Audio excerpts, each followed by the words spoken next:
Hello friends, welcome to current affairs now.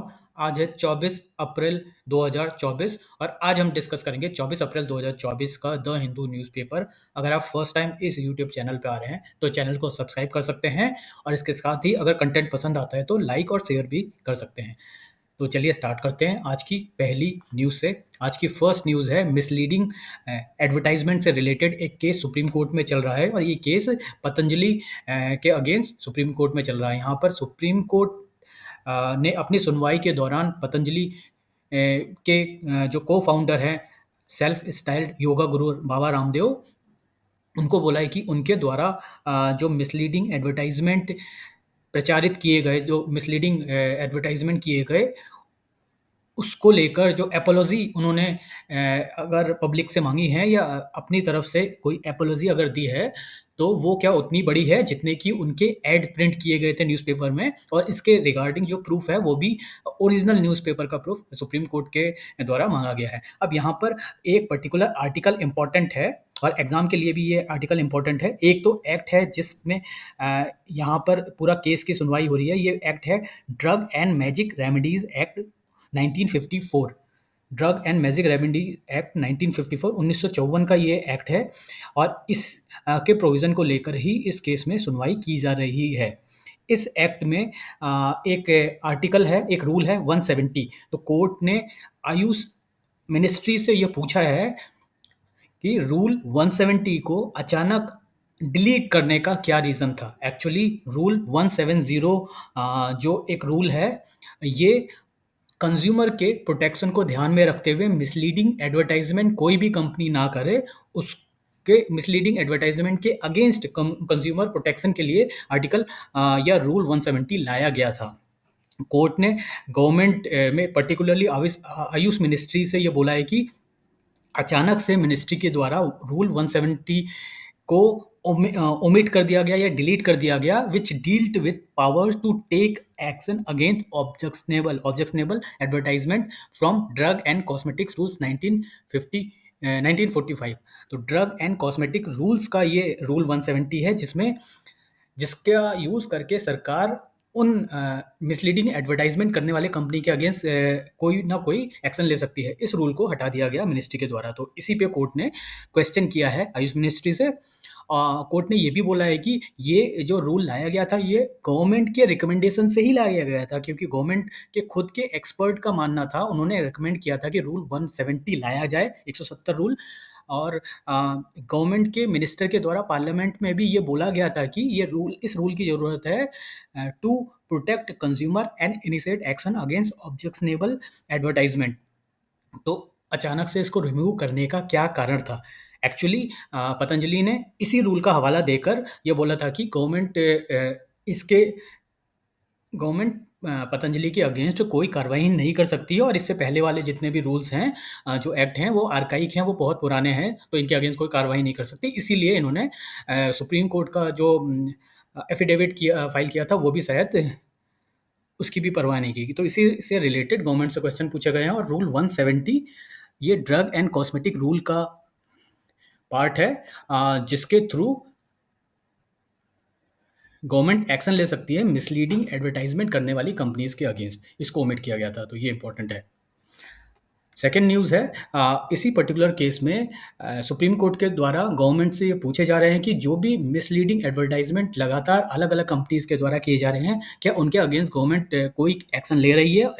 Government के पास क्या एक्शन प्लान है? Supreme court asked central government to activate itself, कि central government जो भी fast moving consumer goods companies हैं यानी एफएमसीजी कंपनीज हैं, उनके द्वारा जो मिसलीडिंग एडवर्टाइजमेंट किए जा रहे हैं, पर्टिकुलरली ये जो छोटे बच्चों को या फैमिली को टारगेट करके जो मिसलीडिंग एडवर्टाइजमेंट किए जा रहे हैं, उनके अगेंस्ट कार्रवाई करने के लिए गवर्नमेंट को अपने आप को रेडी करना चाहिए और एक्टिवेट करना चाहिए। सुप्रीम कोर्ट ने सजेशन दिया है और गवर्नमेंट से ये पूछा भी है कि उसके द्वारा क्या कार्रवाई की जा रही है गवर्नमेंट के द्वारा। और ये जो एडवर्टाइजमेंट है ये ज़्यादातर हेल्थ रिलेटेड एस्पेक्ट को टच करने वाला एडवर्टाइजमेंट है। ये किसी ना किसी या तो फैमिली की हेल्थ को टच कर रहे हैं, फैमिली की हेल्थ को अफेक्ट कर रहे हैं, या फिर बेबीज़ को टारगेट करके एडवर्टाइजमेंट किए जा रहे हैं। जैसे अभी कुछ दिन पहले नेस्ले के सेरेलैक जो प्रोडक्ट है नेस्ले के द्वारा सालों से बेचा जा रहा है, उसमें भी कुछ ऑब्जेक्शनेबल इंग्रेडिएंट्स पाए गए। कोर्ट ने ये बोला है कि जो रीसेंट रिपोर्ट हैं जिसमें ये बताया गया है कि हायर शुगर कंटेंट नेस्ले के बेबी फूड प्रोडक्ट्स जो इंडिया और लैटिन अमेरिका और अफ्रीका में बेचे जा रहे हैं, उससे जो बच्चों में शुगर की जो हैबिट है वो बढ़ सकती है, शुगर शुगर कंजम्पशन बढ़ सकता है, जिसके कारण आगे जाने के बाद जो बच्चे बड़े हो जाएंगे तो उनमें शुगर का जो कंजम्पशन है वो बढ़ेगा, जो उनकी हेल्थ को अल्टीमेटली इफेक्ट करने वाला है। तो इस पर्टिकुलर जो रिकमेंडेशन कोर्ट के द्वारा इस पर्टिकुलर मैटर पे जो दी गई है, ये कंज्यूमर अफेयर मिनिस्ट्री को भी दी गई है। इसके अलावा food safety and standard authority और आयुष मिनिस्ट्री, ये सारी मिनिस्ट्री इस पर्टिकुलर केस से रिलेटेड है। कंज्यूमर अफेयर मिनिस्ट्री के अंतर्गत जो FSSAI ऑर्गेनाइजेशन है, food safety and standard authority of India, जो इंडिया में फूड सेफ्टी से रिलेटेड स्टैंडर्ड बनाता है और उनको रेगुलेट करता है। इसके द्वारा FMCG कंपनीज के एडवर्टाइजमेंट और उनके कंटेंट जो प्रोडक्ट्स हैं उनको लेकर रिसेंट कंट्रोवर्सी के बाद एक इन्वेस्टिगेशन स्टार्ट की जा रही है, ऐसा कंज्यूमर अफेयर मिनिस्ट्री ने बोला है।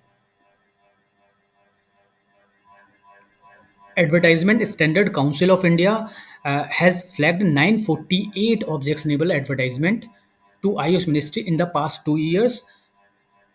पिछले 2 सालों में advertisement standard council of India ने कंप्लेन किया है कि करीब 948 ऑब्जेक्शनेबल एडवर्टाइजमेंट एफएमसीजी कंपनीज के द्वारा दिखाए गए हैं, लेकिन उन पे अभी तक क्या एक्शन हुआ है, ये क्वेश्चन भी सुप्रीम कोर्ट के द्वारा आयुष मंत्रालय से पूछा गया है। क्या मिनिस्ट्री ने कुछ ऐसा कोई कदम उठाया है जिससे कि कंज्यूमर को प्रोटेक्ट किया जाए अगेंस्ट दीज ऑब्जेक्शनेबल एडवर्टाइजमेंट? तो 950 जो एडवर्टाइजमेंट है उनके अगेंस्ट क्या कार्रवाई की गई सरकार के द्वारा, ये भी कोर्ट ने क्वेश्चन रेज किया है। तो ये एक बड़ा वरिंग ट्रेंड है जो लगातार अलग अलग कंपनीज के द्वारा, एफएमसीजी कंपनीज के द्वारा मिसलीडिंग एडवर्टाइजमेंट दिए जा रहे हैं ताकि उनके प्रोडक्ट की सेल बढ़े, बट उसका लोगों की हेल्थ पे क्या एक सीवियर इम्पैक्ट हो रहा है। और सुप्रीम कोर्ट इस मुद्दे को आगे कहाँ तक ले जाएगी और गवर्नमेंट के द्वारा क्या कदम उठाए गए हैं, कुछ कदम उठाए भी गए हैं या नहीं, ये इस केस में आगे देखने को मिलेगा।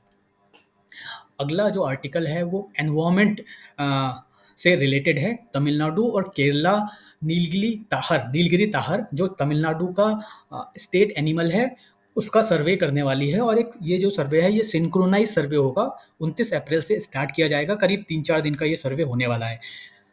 प्रोजेक्ट नीलगिरी ताहर ऑलरेडी तमिलनाडु ने स्टार्ट किया था, उसके करीब 5 महीने बाद ये जो सर्वे है ये स्टार्ट किया जाना है। तो ये एक अच्छा कदम है जिससे कि तमिलनाडु और केरला के जो वेस्टर्न घाट के एरिया और जिन जिन कॉन्टिग्यूअस पैचेस में या फ्रेगमेंटेड पैचेस में नीलगिरी ताहर होते हैं, उनका टोटल पॉपुलेशन पता लगाया जा सकेगा। नीलगिरी ताहर के लिए इम्पोर्टेंट ये है कि ये तमिलनाडु का स्टेट एनिमल है। अगर इस पर्टिकुलर स्पीसीज की बात करें तो ये पर्टिकुलरली वेस्टर्न घाट के एरियाज़ में पाया जाता है और ये प्रेफर करता है माउंटेन ग्रासलैंड, यानी पहाड़ों पे जो ग्रासलैंड है उन पे ये रहता है, जिन ग्रासलैंड में स्टीप और रॉकी टेरेन रहती है। और करीब 300 मीटर से 2600 मीटर की हाइट पर नीलगिरी ताहर पाए जाते हैं। तो ये इंपॉर्टेंट फैक्ट है एग्जाम के लिए भी।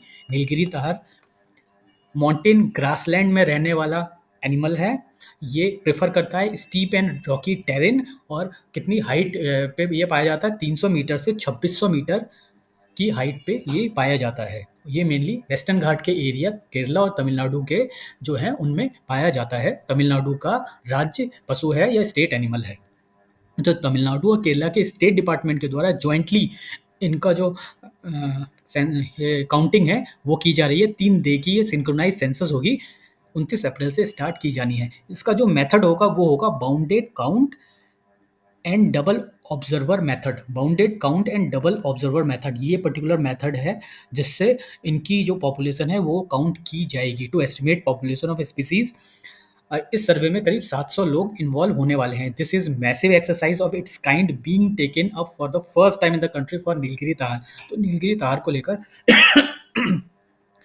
नीलगिरी ताहर को लेकर पहली बार इतने बड़े लेवल पे इस तरह की सिंक्रोनाइज जो काउंटिंग है वो की जानी है। पहली बार ऐसा ऑर्गेनाइज़ और साइंटिफिक तरीके से इनका पॉपुलेशन एस्टिमेट किया जाएगा। ये एक तरह से बेस डेटा रिकॉर्ड करेगा, इसके आगे नीलगिरी ताहर को लेकर आगे पॉलिसीज़ बनाई जा सकती है या इनके प्रिज़र्वेशन और कंज़र्वेशन से रिलेटेड जो रूल्स रेगुलेशंस हैं वो बनाए जा सकते हैं। इन ये जो पर्टिकुलर स्पीशीज़ है ये Ernakulam and Silent Valley National Park जो केरला में है उसमें पाई जाती है, which are contiguous with tahr habitat in Tamil Nadu. और केरला और तमिलनाडु में इन स्पीसीज का जो आना जाना वो लगा रहता है। करीब 3,100 करीब 3100 नीलगिरी ताहर इस पर्टिकुलर रीजन में पाए जाते हैं ऐसा माना जाता है। हालांकि इनकी अभी तक कोई काउंटिंग नहीं हुई है, लेकिन करीब 3,100 नीलगिरी ताहर वेस्टर्न घाट के जो हैबिटेट है तमिलनाडु और केरला के वहाँ पर पाए जाते हैं ऐसा माना जाता है, और इस सेंसस के बाद वो क्लियर भी हो जाएगा। इनकी जो पॉपुलेशन है ये नीलगिरी जो माउंटेन है नीलगिरी नॉर्थ में, नीलगिरी माउंटेन से लेकर कन्याकुमारी माउंटेन जो साउथ में है उसके बीच पाई जाती है। और ये WWF इंडिया के द्वारा 2015 में ये सर्वे किया गया था, इस सर्वे के थ्रू किया गया था। अब जो है ये काउंटिंग की जा रही है, इनकी स्पेसिफिक काउंटिंग, जिसमें ज़्यादा क्लैरिटी आने वाली है। WWF world wild life federation of India and wild life institute of India है, इसके साथ ही नेशनल कंजर्वेशन फाउंडेशन, ये इन्वॉल्व थे scientific and accurate technical population estimation में। तो इन WWF इंडिया और नेचर कंजर्वेशन फाउंडेशन, इनके द्वारा साइंटिफिक तरीके से टेक्निक्स निकाल के जो पॉपुलेशन की काउंटिंग है वो की जानी है नीलगिरी ताहर। एग्जाम के लिए काफ़ी इंपॉर्टेंट फैक्ट इस आर्टिकल में दिए गए हैं।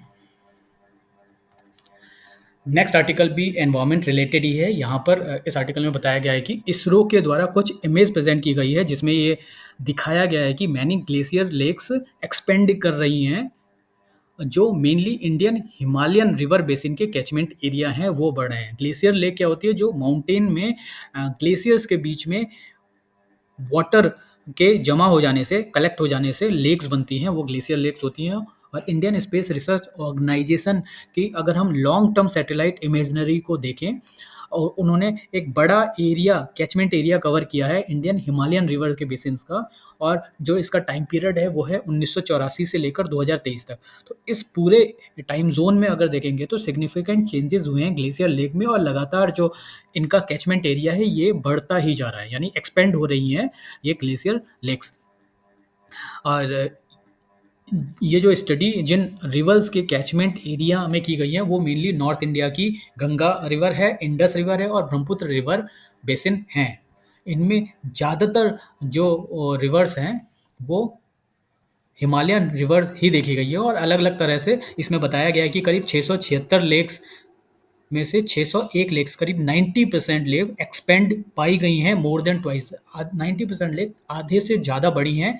10 लेक करीब 1.5 गुना से 2 गुना बड़ी हैं, और 65 लेक्स 1.5 गुना बड़ी हैं। तो मोटा मोटी हम मान सकते हैं करीब 89-90% आधे करीब डबल इनका जो बेसमेंट कैचमेंट एरिया है वो डबल हो गया है।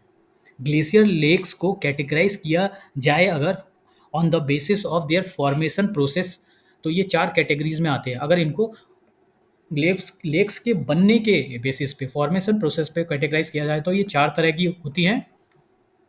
इनमें पहली कैटेगरी है मोरेन डैम्ड, दूसरी कैटेगरी है आइस डैम्ड, तीसरी कैटेगरी है इरोजन डैम्ड, और चौथी कैटेगरी है अदर ग्लेशियर लेक्स। तो मोरेन डैम्ड वो लेक्स होती हैं जिसमें वाटर जमा हो जाता है, डैम हो जाता है बाई मोरेन्स, जो स्नो के पार्टिकल्स होते हैं उनके जमा होने की वजह से, उनके द्वारा कोई एरिया ऑब्स्ट्रक्ट करने की वजह से, अगर जस्ट मिनट, मोरेन डैम में अगर किसी पर्टिकुलर एरिया में मोरेन्स यानी जो आइस के पार्टिकल और डस्ट के पार्टिकल का एक कलेक्शन होता है, वो अगर किसी पर्टिकुलर एरिया में जमा हो जाए तो वो वाटर का जो फ्लो है वो रोक देते हैं, और जिसकी वजह से अगर इनके बीच का जो वाटर जमा हो जाता है तो इससे लेक्स का निर्माण होता है, लेक्स बनती है। तो इसको बोलेंगे मोरेन डैम्ड लेक। दूसरा है आइस डैम्ड लेक। अगर आइस, केवल बर्फ ही बर्फ चारों तरफ से जमा हो जाए और उसके बीच में उस स्नो के मेल्ट होने से वाटर क्रिएट हो जाए, और वाटर एक बड़े एरिया में, एक कैचमेंट एरिया में हो, तो इससे आइस डैम्ड लेक बनती है। इरोजन डैम्ड लेक तब बनती है जब वाटर जमा होता है इन डिप्रेशन जो किसी पर्टिकुलर रिवर के या हिमालय के इरोजन की वजह से एक डिप्रेशन क्रिएट होता है और उसमें पानी जमा होता है, तो उसे इरोजन डैम लेक कहते हैं। इसके अलावा अदर टाइप की जो लेक्स है वो फोर्थ कैटेगरी में लाई जाती हैं। तो चार तरह की ग्लेशियर लेक्स हो गई: moraine dammed lake, ice dammed lake, erosion dammed lake और अदर ग्लेशियर लेक्स। करीब 676 जो एक्सपेंडिंग लेक हैं जिनकी स्टडी की गई है, जिसमें से 90% डबल से ज़्यादा बड़ी हैं, उन 676 एक्सपेंडिंग लेक्स में मेजॉरिटी जो हैं वो मोरेन डैम्ड लेक ही हैं। 676 में से 307 लेक जो हैं मोरेन डैम्ड लेक हैं। उसके बाद आता है नंबर इरोजन डैम्ड लेक का, उसके बाद अदर्स का और लास्ट में आइस डैम्ड लेक। मतलब सबसे कम है आइस डैम्ड लेक और सबसे ज़्यादा है मोरेन डैम्ड लेक। ये भी एक अच्छा क्वेश्चन बन सकता है एग्जाम में। इसरो की ये स्टडी बताती है कि ज़्यादातर जो लेक है वो एक तो डबल से ज़्यादा बड़ी है, दूसरा चार कैटेगरीज में इनको डिवाइड किया गया है: moraine dammed lake, ice dammed lake, erosion dammed lake, other glacier lake. और मोरेन डैम्ड लेक सबसे ज़्यादा संख्या में है। और अगर इनको हम सीक्वेंस में लगाएंगे तो पहला नंबर आएगा मोरेन डैम्ड लेक का, दूसरा नंबर आएगा इरोजन डैम्ड लेक का, थर्ड नंबर आएगा अदर्स लेक का और चौथे नंबर पे सबसे कम है आइस डैम्ड लेक। ठीक है। Assessing food flood risk, moraine dammed lake. और अब अगर हम ओवरऑल लेक की बात करें तो एक बड़ा जो खतरा हिमालयन एरिया में है वो है ग्लेशियर लेक आउटबर्स्ट फ्लड का। ग्लेशियर लेक आउटबर्स्ट फ्लड क्या होता है? ये अगर हिमालय एरिया में किसी पर्टिकुलर रीजन में कोई लेक बनती है और लेक का जो किनारे होते हैं या उसके जो कॉर्नर्स होते हैं, अगर किसी कारण से वो टूट जाएं तो लेक का सारा पानी एक पर्टिकुलर एरिया में फ्लो करता है, जिसके कारण एक बड़ी क्वांटिटी में अगर पानी फ्लो करता है तो उसके फ्लो की वजह से जो नीचे जो भी आबादी या जो भी प्रॉपर्टी रहती है वो बह जाती है। तो ये एक बड़ा खतरा माना जाता है ग्लेशियर लेक आउटबर्स्ट फ्लड को, GLOF को। तो इसका रिस्क मैनेजमेंट और क्लाइमेट चेंज के एडेप्टेशन किस तरह से किए जाए, इसकी एक कंप्लीट स्टडी की ज़रूरत है। तो ये पर्टिकुलर जो स्टडी है इसरो के द्वारा जो की गई है लेक्स का एक्सपेंशन का एनालिसिस, ये हमें प्रोवाइड करता है एक valuable insight for understanding glacial lake dynamics, जो बहुत ज़रूरी है एनवायरमेंट इम्पैक्ट्स और ग्लेशियर लेक आउटबर्स्ट फ्लड की का डेवलपमेंट कैसे होता है, तो इनको डील करने के लिए क्या स्ट्रेटजी अडॉप्ट की जानी चाहिए और कैसे रिस्क मैनेजमेंट करना चाहिए। तो इसके लिए एक इम्पॉर्टेंट डेटा ये माना जा सकता है। एक फैक्चुअल न्यूज़ है, नाइमा खातून ये फर्स्ट वुमेन वाइस चांसलर बनी है अलीगढ़ मुस्लिम यूनिवर्सिटी की। अलीगढ़ मुस्लिम यूनिवर्सिटी की पहली वुमेन वाइस चांसलर नाइमा खातून बनी है। ये ऑब्जेक्टिव पॉइंट ऑफ व्यू से एग्जाम में पूछा जा सकता है। नाइमा खातून first women vice chancellor of AMU।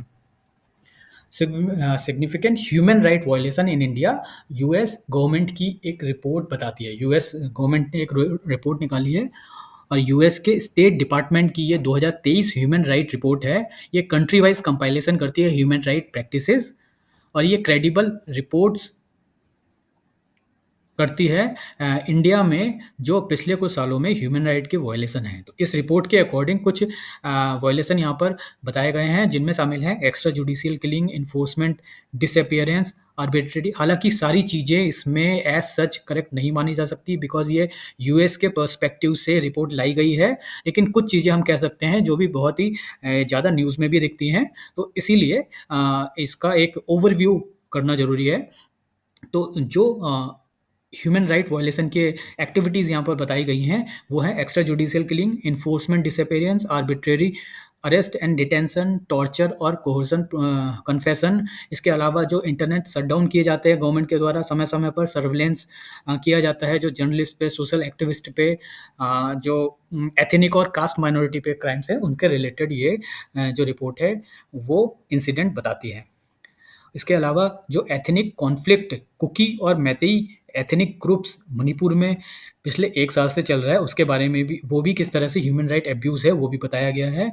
ये रिपोर्ट और पॉइंट आउट करती है कि करीब 2016 से 2022 तक 813 मामले एक्स्ट्रा जुडिशियल किलिंग के आए थे, जिसमें से सबसे ज़्यादा मामले छत्तीसगढ़ के थे, दूसरे नंबर पे यूपी आता है, लेकिन इन पे कोई प्रोमिनेंटली गवर्नमेंट की तरफ से कार्रवाई नहीं की गई। इसके दूसरे सेक्शन में जिसमें ट्रांसनेशनल रिप्रेशन के बारे में बताया गया। ये रिपोर्ट रेफर करती है कि report of government repression against journalist, members of diaspora, civil society activist and human right defenders पे जो गवर्नमेंट की तरफ से एक्टिवेट किए गए हैं, वो किस तरह गवर्नमेंट ने उन पे कुछ कदम उठाया या नहीं उठाया, इनके बारे में बताता है। और गवर्नमेंट का जो पोस्चर रहा है इंटरनेशनल एनजीओज के अगेंस्ट और ह्यूमन राइट अब्यूजेस से रिलेटेड, उसके बारे में भी यहाँ पर रिपोर्ट किया गया है। Registration certificate of approximately 1827 NGOs के अंडर एफसीआरए प्रोविजन कैंसिल किए गए 2017 से 2022 तक। So there were numerous reports of threats and violation against human right defender. तो ये जो रिपोर्ट है अलग अलग जो मुद्दों को कवर करके एक रिपोर्ट इंडिया के बारे में लाई गई है। हालांकि सारी चीज़ें इसमें से फैक्चुअली करेक्ट नहीं मानी जा सकती। इन्फ्लेशन के बारे में ये इकोनॉमिक्स का आर्टिकल है, inflation vulnerable to rising heat. अब यहाँ पर इन्फ्लेशन के बारे में रिपोर्ट जो आरबीआई है खुद की रिपोर्ट में आरबीआई ये बताता है, आरबीआई का एक बुलेटिन है अप्रैल एडिशन का, उसमें आरबीआई के द्वारा बताया गया है कि इन नियर टर्म जो एक्सट्रीम वेदर इवेंट है यानी क्लाइमेट चेंज का और जो बहुत जो गर्मी और समर की जो हीट है उसकी वजह से एक बड़ा रिस्क हो सकता है इन्फ्लेशन के लिए। It poses a risk to inflation along with prolong geopolitical tension that could keep oil prices very volatile. तो एक तो क्लाइमेट चेंज का खतरा है, एक्सट्रीम इवेंट का जो खतरा है समर के टाइम में, दूसरा जो जियोपॉलिटिकल रिस्क और टेंशन चल रही है मिडिल ईस्ट में, जैसे कि अभी इसराइल और ईरान के बीच चल रही है, इसराइल और फिलिस्तीन के बीच वॉर की कंडीशन बनी हुई है, रसिया यूक्रेन की वॉर चल रही है। तो ये जो जियोपॉलिटिकल टेंशन है और इसके बाद जो एक्सट्रीम रिस्क की प्रॉब्लम है, उन सब की वजह से जो इन्फ्लेशन है वो कम होता हुआ नहीं दिख रहा, ये आने वाले समय में बढ़ सकता है। RBI official flag risk to inflation from climate change cite world meteorological observations red alert on global warming. तो डब्ल्यूएमओ ऑलरेडी ग्लोबल वार्मिंग को लेकर अपना जो रेड अलर्ट है वो दे दिया है, इसकी वजह से भी इन्फ्लेशन बढ़ने का खतरा है। Officials site WMO use of IMD data and it's call for a collective response. तो एक कलेक्टिव रिस्पॉन्स की ज़रूरत है। और आईएमओ की रिपोर्ट ये भी बताती है, आईएमडी का बेसिकली डेटा ये बताता है कि जो ला नीना है और warning of El Nino as providing hope on rain. El Nino का असर अगर इस बार के समर मानसून में ज़्यादा रहा तो बारिश के कम होने की आशंका है। हालांकि आईएमडी ने और एक प्राइवेट इंस्टीट्यूट ने इंडिया में ये बोला है कि इस बार का जो मानसून है वो नॉर्मल ही रहने वाला है। तो अब देखने की बात होगी कि इन्फ्लेशन पे एक्चुअल में मानसून की अगर एक्सट्रीम इम्पैक्ट होता है तो इन्फ्लेशन को कंट्रोल करने के लिए आरबीआई रेट जो इंक्रीज़ है वो और ज़्यादा इंक्रीज़ भी कर सकता है, या फिर रेट कम होने के जो चांसेस हैं, इंटरेस्ट रेट कम होने के चांसेस है वो कम ही नज़र आते हैं। यूके यूनाइटेड किंगडम ने एक नया डिपोर्टेशन लॉ पास किया है जो बहुत ही कंट्रोवर्शियल, हालांकि कंट्रोवर्शियल है, लेकिन ब्रिटिश पार्लियामेंट ने ये जो लॉ है ये पास कर दिया है। इस लॉ के अकॉर्डिंग जो लोग यूके में एसाइलम चाह रहे थे उनको डिपोर्ट किया जाएगा यूनाइटेड किंगडम से रवांडा। पिछले कुछ समय में कुछ बड़े इवेंट हुए जिसमें इंग्लिश चैनल क्रॉस करते हुए काफ़ी लोगों की जान गई है। उसके बाद यूके के इलेक्शन भी अभी आने वाले हैं, तो ये पूरा मुद्दा को देखते हुए यूनाइटेड किंगडम में इन इनकमिंग जो माइग्रेंट्स है उनको रोकने के लिए ये जो डिपोर्टेशन लॉ है ये पास किया है। हालांकि काफ़ी सारी ह्यूमन राइट ग्रुप्स जो हैं जैसे कि यूनाइटेड नेशन की रिफ्यूजी एजेंसियाँ या यूरोपियन काउंसिल ऑफ यूरोप है, उसके दोनों के द्वारा इस पर्टिकुलर लॉ को क्रिटिसाइज़ किया गया है, लेकिन यूनाइटेड किंगडम की पार्लियामेंट ने इस लॉ को डिपोर्टेशन लॉ को पास कर दिया है। अब इस लॉ के थ्रू जितने भी लोग असाइलम मांग रहे हैं यूनाइटेड किंगडम में उनको रवांडा भेज दिया जाएगा। और इससे रिलेटेड जो फर्स्ट फ्लाइट है जो माइग्रेंट्स को लेकर रवांडा जाएगी ये करीब 10-12 हफ्ते में स्टार्ट करने वाले हैं, जिससे ग्लोबल इक्वेशन ऑफ माइग्रेशन पूरी काफ़ी बड़े लेवल पे चेंज हो जाएगा, ऐसा यूनाइटेड किंगडम का मानना है। माइग्रेशन एक कोर इशू है यूनाइटेड किंगडम में और बड़ी संख्या में लोग यूनाइटेड किंगडम अलग अलग रूट से, लीगल एंड इलीगल रूट से आते हैं। तो माइग्रेशन एक कोर इशू है यूनाइटेड किंगडम के लिए, और UK heads towards a general election and plan to deport asylum seekers by flying them to Rwanda. ये करीब 2022 से चल रहा है कि जो भी असाइलम सीकर आ रहे हैं उनको रवांडा भेजा जाए। तो ये लॉ यूनाइटेड किंगडम ने पास किया है, नया डिपोर्टेशन लॉ। तो आज के मैप में हम रवांडा को देखते हैं। रवांडा एक अफ्रीकन कंट्री है जो अफ्रीका में, मिडिल ऑफ अफ्रीका में स्थित है। यहाँ पर ये कंट्री है रवांडा।